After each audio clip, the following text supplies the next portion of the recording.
Hello, and welcome to Scrum Master Certification course. In this module, we will discuss the methods used in Agile. A number of Agile methodologies originated and gained traction in the 1990s and the early 2000s. While the various Agile methods differ in a variety of aspects, their commonality stems from their adherence to the Agile Manifesto. Let's briefly discuss some of the important Agile methods. The first method that we will discuss is Lean Kanban development. The Lean concept optimizes an organization's system to produce valuable results based on its resources, needs, and alternatives, while reducing waste. Kanban literally means a signboard, and it espouses the use of visual aids to assist and track production. Lean Kanban integrates the use of the visualization methods as prescribed by Kanban, along with the principles of Lean, creating a visual incremental evolutionary process management system. The next is extreme programming. XP makes it possible to keep the cost of changing software from rising radically with time.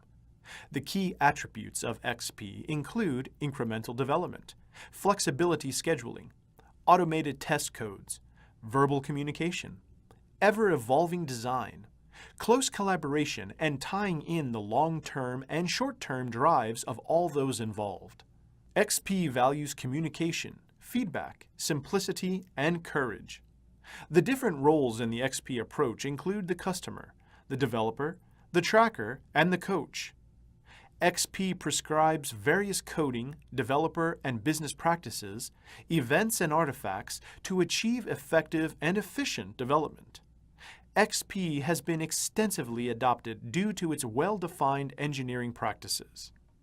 The third method is Crystal methods. Crystal methods are intended to be people-centric, lightweight, and easy to adapt. Because people are primary, the developmental processes and tools are not fixed, rather are adjusted to the requirements and the characteristics of the project. The color spectrum is used to decide on the variant for a project. Factors such as comfort, discretionary money, essential money, and life play a vital role in determining the weight of the methodology, which is represented in various colors of spectrum.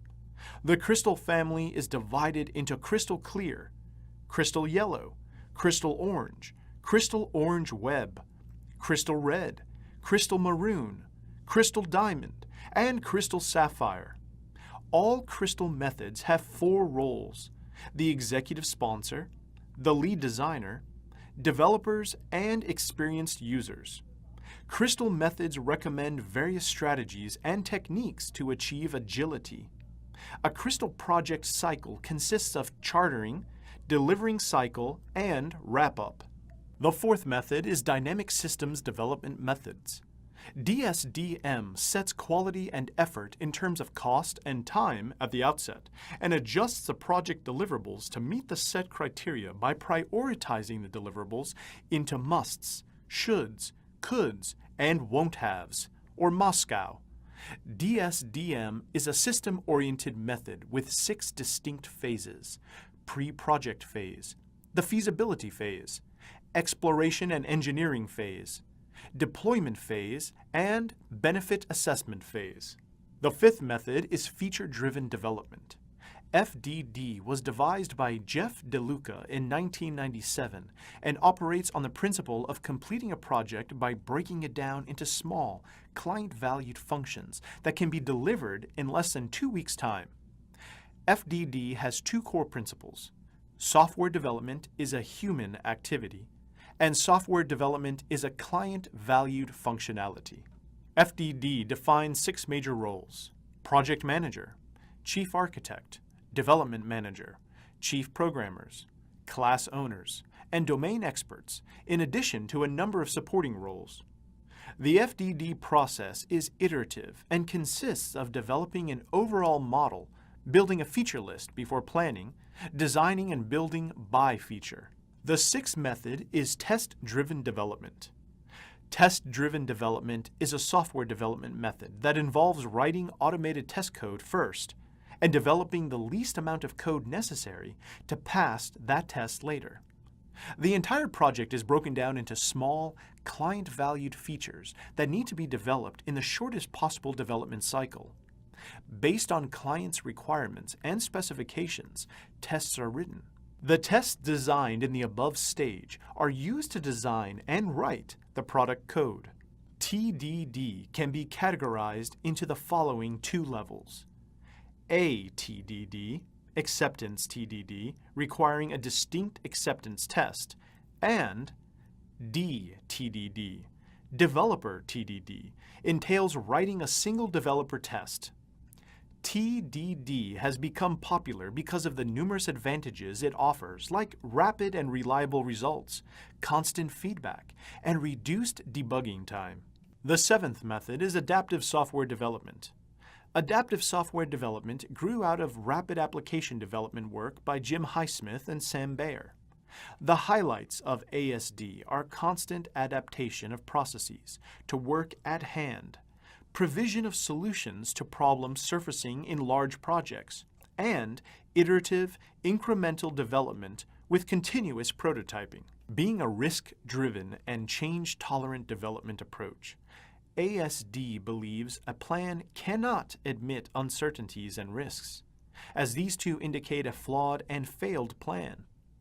ASD is feature-based and target-driven.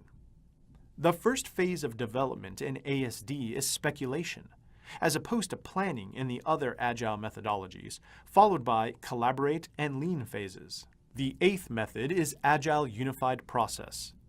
AUP is a simplified version of IBM's Rational Unified Process and was developed by Scott Ambler. AUP combines industry-tried and tested Agile techniques such as test-driven development, Agile modeling, and database refactoring to deliver working product of the best quality.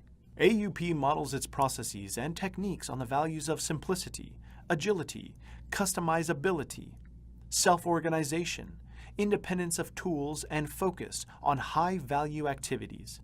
The AUP principles and values are put into action in phases: inception, elaboration, construction, and transition. And the last Agile method that we will discuss is domain-driven design. Domain-driven design is an Agile development approach meant for handling complex designs along with evolving the overall project system. Domain can be defined as an area of activity to which the user applies a program or functionality. Many such areas are batched, and a model is designed, which is a system of abstractions that can be used to design the overall project and solve the problems related to the batch domains. The core values of DDD include domain-oriented, model-driven design, ubiquitous language, and bounded context. In domain-driven design, ubiquitous language is established and the domain is modeled. Then design, development, and testing follow, refining and refactoring of the domain model till it is satisfactory. This brings us to the end of the module on Agile methods. Thank you for learning with us.